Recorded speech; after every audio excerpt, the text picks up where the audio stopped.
Hello so listeners, तो कैसे हैं आप। आज मैं आपके लिए हाजिर हूँ एक नई स्टोरी लेकर। तो बिना रुके स्टार्ट करते हैं। कभी कभी ज़िंदगी में कुछ लोग सिर्फ कुछ सालों के लिए आते हैं, लेकिन उनकी यादें पूरी ज़िंदगी के लिए रह जाती है। ये कहानी भी दो ऐसे ही स्कूल स्टूडेंट्स की है जिन्होंने साथ जीने के सपने तो देखे, लेकिन किस्मत को शायद कुछ और ही मंजूर था। मार्च का महीना था। ठंडी हवा धीरे धीरे गर्मियों की जगह ले रही थी। शहर के सबसे पुराने स्कूल में नया सेशन शुरू हो चुका था। स्कूल के गेट पर बच्चों कोई नए बैग के साथ खुश था, तो कोई नए टीचर्स से डरा हुआ था। इसी भीड़ में एक लड़का खड़ा था, आरव। हाँ, आरव पढ़ाई में बहुत अच्छा था, लेकिन बहुत कम बोलता था।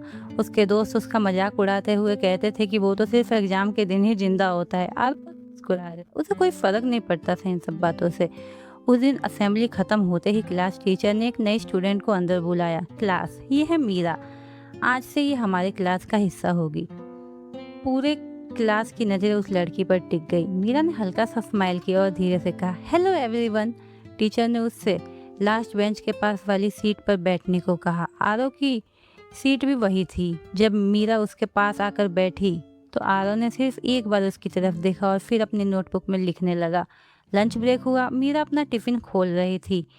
अचानक उसका पानी का बोतल गिर गया। सारे बच्चे देखकर हंसने लगे। तभी बिना कुछ कहे आरव ने अपना रुमाल निकाला और फ्लोर साफ कर दिया। थैंक यू, मीरा ने धीरे से कहा। आरव ने बस इतना कहा, कोई बात नहीं। उस दिन उनकी पहली बार बात हुई थी। धीरे धीरे दोनों रोज ही बेंच पर बैठने लगे। कभी मैथ्स के क्वेश्चन डिस्कस करते तो कभी इंग्लिश के प्रोजेक्ट्स। एक दिन लाइब्रेरी में मीरा के एक नोवेल ढूंढ रही थी।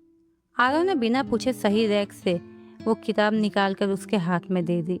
तुम्हें कैसे पता था कि मुझे यही वाली चाहिए थी? आरव ने मुस्कुरा दिया। कल तुम इसी बुक के बारे में अपनी फ्रेंड से बात कर रही थी ना? मीरा कुछ पल तक उसे सिर्फ देखती रह गई। उस दिन पहली बार उसे एहसास हुआ कि आरव कम बोलता है, लेकिन हर छोटी बात नोटिस कर लेता है। दिन बीतने लगे। स्कूल के एनुअल फंक्शन की तैयारी शुरू हुई। टीचर ने आरव और मीरा को एक ही ग्रुप में प्रोजेक्ट दे दिया। प्रोजेक्ट के बहाने दोनों रोज स्कूल के बाहर लाइब्रेरी में रुकते। कभी ड्राइंग बनाते, कभी चार्ट पेपर काटते, कभी बस बातें ही करते रह जाते। एक शाम अचानक तेज बारिश शुरू हो चुकी थी। स्कूल की बिल्डिंग के बाहर दोनों छत के नीचे खड़े थे। मीरा ने हाथ बाहर निकाला और बारिश की बूंदों को पकड़ने की कोशिश की। तुम्हें बारिश पसंद है क्या? आरव ने पूछा। बहुत। और तुम्हें? जब तक भीगना ना पड़े, दोनों जोर से। उस हंसी के साथ शायद दोनों के दिल भी एक दूसरे को थोड़ा और करीब आ गए होंगे।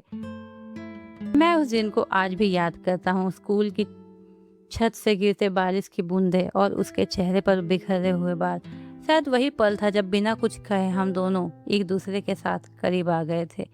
बारिश रुकने का नाम ही नहीं ले रही थी। मीरा ने मुस्कुराते हुए कहा, लगता है आज घर देर से ही पहुंचना पड़ेगा।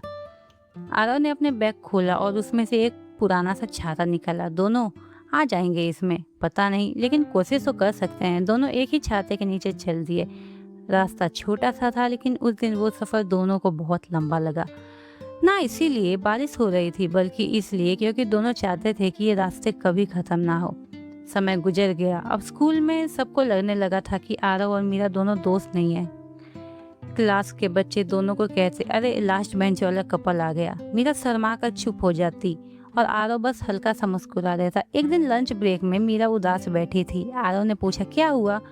कुछ नहीं, सच बताओ। मीरा ने धीरे से कहा, आज मम्मी का बर्थडे है, लेकिन पापा बाहर जॉब करते हैं। हर साल की तरह इस बार भी वो नहीं आ पाएंगे। आरव कुछ देर चुप रहा। अगले दिन जब मीरा क्लास में आई, उसकी डेस्क पर एक छोटा सा गिफ्ट रखा था। उसके अंदर एक हैंडमेड ग्रीटिंग कार्ड था। उस कार्ड पर सिर्फ एक लाइन लिखी थी, आंटी को हैप्पी बर्थडे और हमेशा मुस्कुराते रहना। नीचे नाम नहीं लिखा था, लेकिन मीरा समझ गई थी कि उसने क्लास खत्म होने के बाद आरव से पूछा, तुमने बनाया था ना? आरव ने नजर चुराते हुए कहा, अब पता नहीं, तुम झूठ बहुत बुरा बोलते हो।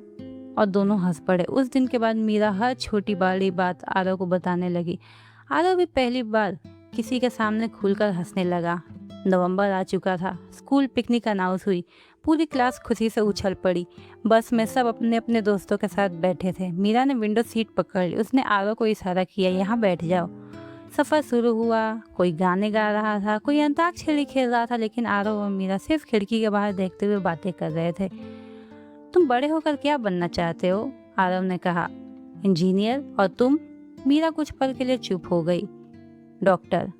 पक्की बात? हाँ, क्योंकि मैं चाहती हूँ कि किसी की माँ को सिर्फ पैसों ना होने की वजह से ट्रीटमेंट ना रोकना पड़े। आरव ने उसकी तरफ देखा। उसने पहली बार मीरा की आंखों में सिर्फ सपने नहीं, दर्द भी देख लिया था।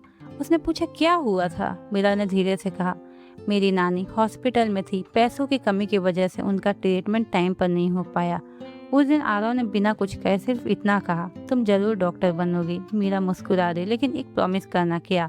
चाहे हम कहीं भी चले जाएं, दोस्त हमेशा बनकर रहेंगे। आरव ने अपना हाथ आगे बढ़ाया। प्रॉमिस? दोनों ने हाथ मिलाए, लेकिन शायद उस प्रॉमिस पर सिर्फ मुस्कुरा ही रही थी। बोर्ड एग्जाम का साल आ गया। अब हंसी मजाक कम हो गया था। लाइब्रेरी भरने लगी थी। टीचर्स का प्रेशर बढ़ने लगा था। हर कोई अपने फ्यूचर की तैयारी में लग गया था। एक दिन मीरा स्कूल नहीं आई। आरव ने सोचा तबीयत खराब होगी। दूसरे दिन भी नहीं आई, तीसरे दिन भी नहीं आई। आरव बेचैन होने लगा।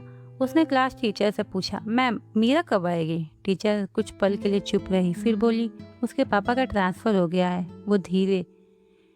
वो दूसरे शहर शिफ्ट हो गई है। ये सुनते ही आरव के हाथ से नोटबुक जमीन पर गिर गई। पर बिना बताए? टीचर ने सिर्फ इतना कहा। सब कुछ बहुत जल्दी हुआ। उस दिन पहली बार आरव को समझ आया, कभी कभी अलविदा बोलने का मौका भी नसीब नहीं होता। उस रात आरव ने फ़ोन उठाया, मैसेज लिखा, तुम बिना मिले चली गई। लेकिन सेंड करने से पहले ही उसने फ़ोन बंद कर दिया। उसके पास मीरा का नया नंबर भी तो नहीं था। दिन, महीने और फिर साल बीत गए। बोर्ड एग्ज़ाम ख़त्म हो गए, स्कूल भी ख़त्म हो गया, लाइफ आगे बढ़ गई। लेकिन आरव की डायरी के एक पन्ना अभी भी पूरा नहीं हुआ था। उस डायरी के बीच में आज भी वो सूखा हुआ गुलाब रखा था, जो फेयरवेल से एक दिन पहले मीरा ने मजाक मजाक में उसकी नोटबुक के अंदर रख दिया था। और नीचे लिखा था, कभी भूलना मत। आरव ने कभी नहीं भुलाया। 7 साल बीत गए। आरव अपने पुराने स्कूल के एनुअल एलुमनी फंक्शन में गया। सब कुछ बदल चुका था। नई बिल्डिंग, नए टीचर्स, नए बच्चे। लास्ट बेंच वही थी।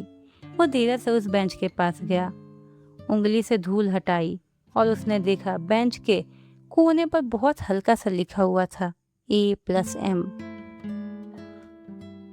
उसकी आंखों से आंसू निकल आए।